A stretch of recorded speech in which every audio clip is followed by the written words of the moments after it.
Hello and welcome to this episode of Journalism Classics with Ali Hakim. This is the 15th episode of this series, and I shall be speaking about the use of quotes in news and feature writing. Kindly remember to like, to comment, to share this episode of Journalism Classics and follow me across all social media platforms. What is the importance of quotes in news or feature writing? Many have asked. The simple reason is that quotes give life to the story or to the feature article. It gives the story or feature article oxygen. It gives it blood. It takes the reader to the scene of what is being reported upon or what is being written about. Quotes lend credibility to stories and to feature articles, and they enliven the copy. Usage of quotes has some grammatical rules that must be obeyed.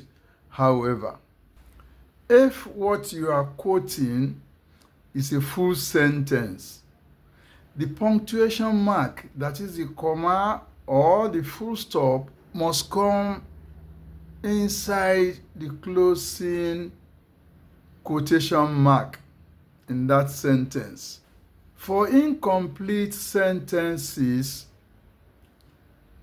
the punctuation mark comes outside of the closing quotation marks. Let us compare these two quotes. Number one, Nigeria is too strategic to be ignored on the African continent. End of quote. The visiting Prime Minister said. That is a complete sentence attributed to the visitor. So, the punctuation mark, that's a comma, must come inside the closing quotation mark. Now let us look at the second one. Nigeria is too strategic, opening quote, to be ignored on the African continent. Close of quote, the visiting Prime Minister said. Because that is an incomplete sentence, part of that paragraph, the quote is incomplete sentence, so the comma comes outside the closing quotation mark. Sometimes you need to quote lengthily, and perhaps you have some 15 paragraphs to quote at a stretch. When you open the first paragraph with the quotation mark, do not close that paragraph with the quotation mark until you go on and on and on like that until you get to the last paragraph where you now put the quotation, the closing quotation mark.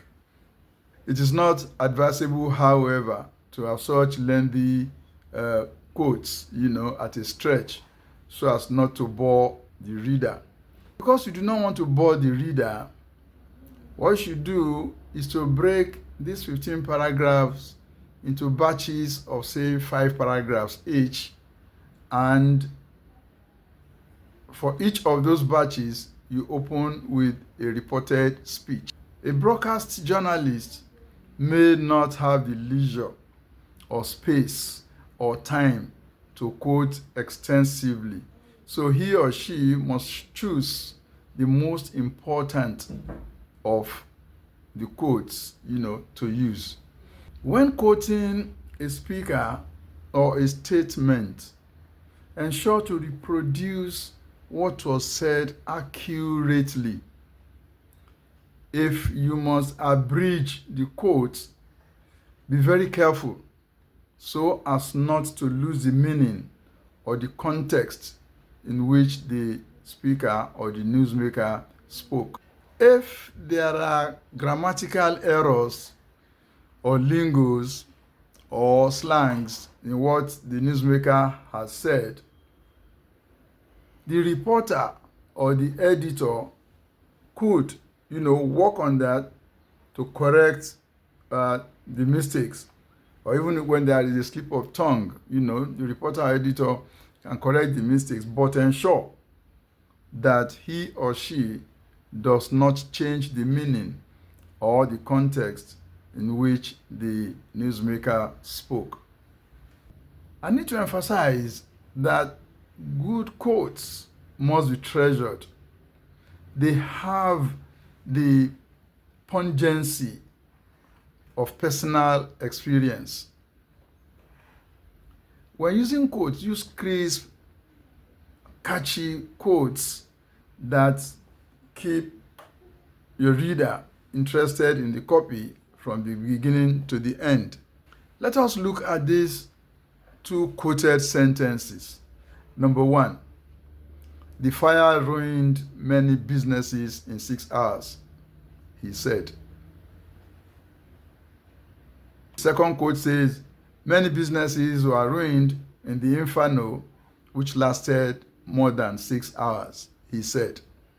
The first one, which is 8 words, is crispier, shorter, and more pungent than the second one, which is 13 words.